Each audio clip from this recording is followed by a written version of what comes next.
coffee for that, ladies and gentlemen.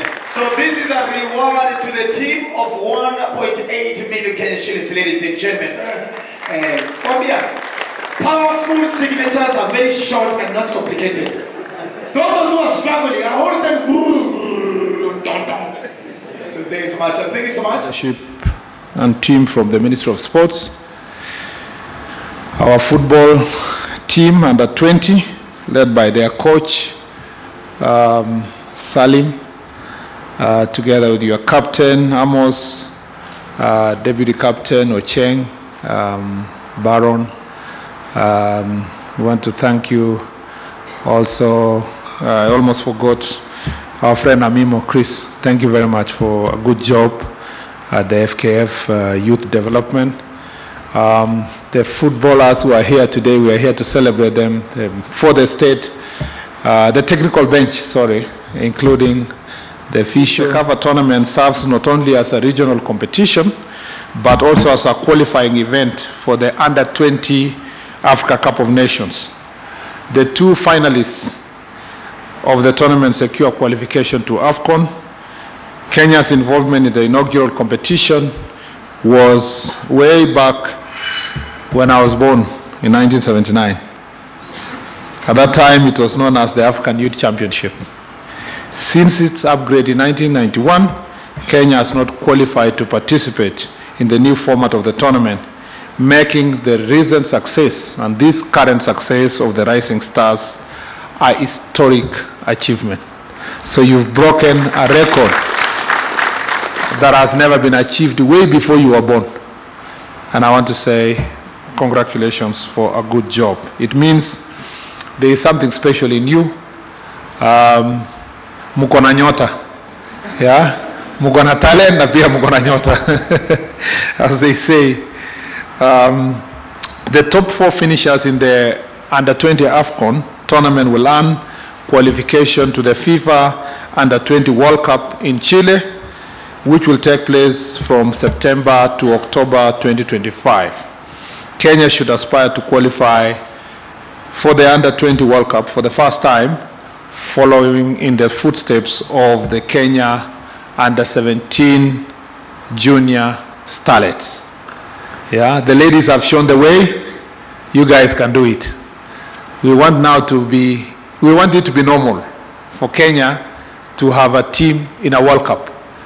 And I can tell you, I will do everything humanly possible in the ministry to support you where we can, because it will be historic if we can see you in the World Cup next year. So I was earlier warned that when you go for the Africa Cup of Nations Under-20 in February, March, there is a fear that the teams that you are likely going to meet may be a little bit huge in the body size. So you let me know if we need to order more ugali and make sure that we just keep you in the gym as you eat to make sure that you have the necessary physique to confront the challenges that are ahead of you. The Under-20 players are seen as the future of Kenya football. And when I say this, I don't speak for myself. From the time you started your tournament in Tanzania this past week, every speech across the country, both media analysis and social media posts are focusing on you as the future of football in Kenya. You are actually a reincarnation of the Fabish boys or Fabish kids. But we expect you to do better than what happened in mid-90s or towards the late 90s with the Reinhard Fabish led team. And it is imperative that you are gradually integrated in the national team by the Harambee Stars coach. The impact of young talent is evident. And I know earlier on there was a discussion of who supports which team, and a number of our players here are based in Spain, and we all know the story of Lamine Yamal, who at 16 years old played a pivotal role in Spain's win of Euro 2024 with a goal and 4 assists. So there is no reason why our coach at a senior level should not start integrating these players in the national team or the senior team. And we look forward to your quick integration. In fact, they joke around without demeaning the senior team, because the senior team also are trying. They're working very hard. But the joke around was that you should be the senior team. Please remain grounded. Don't be, for as long as you keep your focus and wait your time and prepare well, some of you are going to participate in the senior team as soon as next year, or even as soon as the next Africa Cup of Nations is going to be played in 2025, yes, next year. Kenya participation in under-20 AFCON tournament next year is a great opportunity for our players to showcase their skills on a bigger stage and possibly attract attention of big clubs across the world. The ministry is committed to monitoring the progress of under-20 players, ensuring their continued success both at a club and national levels. Additionally, the ministry will actively assist them in securing education scholarships from institutions that they recognize their sporting talents. The Kenya Academy of Sports will intensify talent scouting in school competitions and expand the number of camps to ensure that no talent goes unnoticed. Kenya Academy of Sports will also leverage and technology to aid in scouting and tracking talent.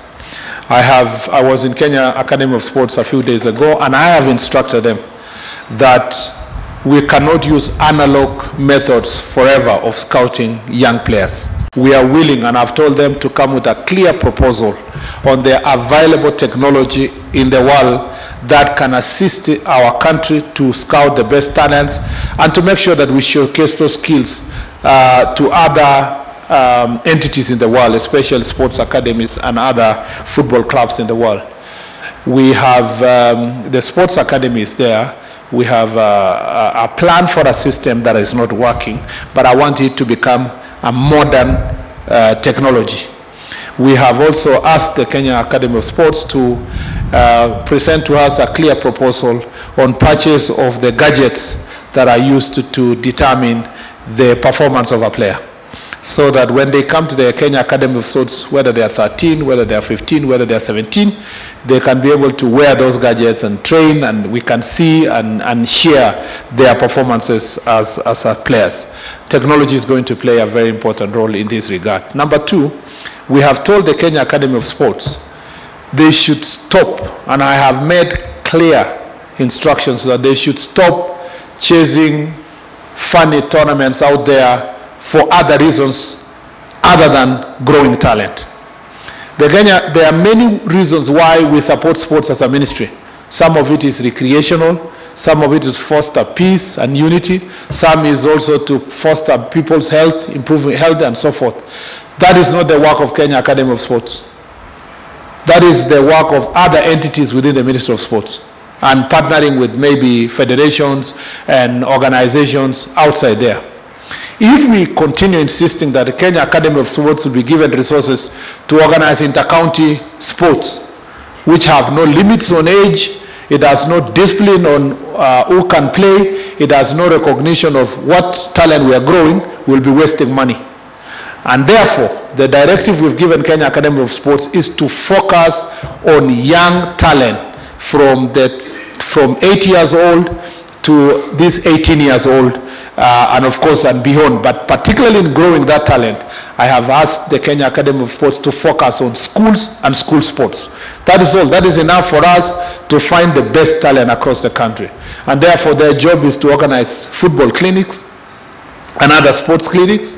Their job is to make sure that they support and attend to all the sports activities in the Ministry of Education, and we put their resources. Them is to scout and shortlist a good number of talented players, bring them to the academy here in Nairobi, and some of them regionally, that as we shall be organizing, until we get a critical pool of players, and for this matter, a critical pool of footballers who will take over from yourself. We want to be competing in under 13, under 15, under 17, under 20, under 23, and the senior team. Continuously, every year you finish with this group, we know that these ones have graduated to under 20, we go back to, we continue churning more talent until Kenya is known as the home of football talent as it should be. This is the direction we are going to take if we are going to grow this talent. Also to ensure that we have more grassroots talent, the ministry is expediting the construction of 30 sports academies across the country.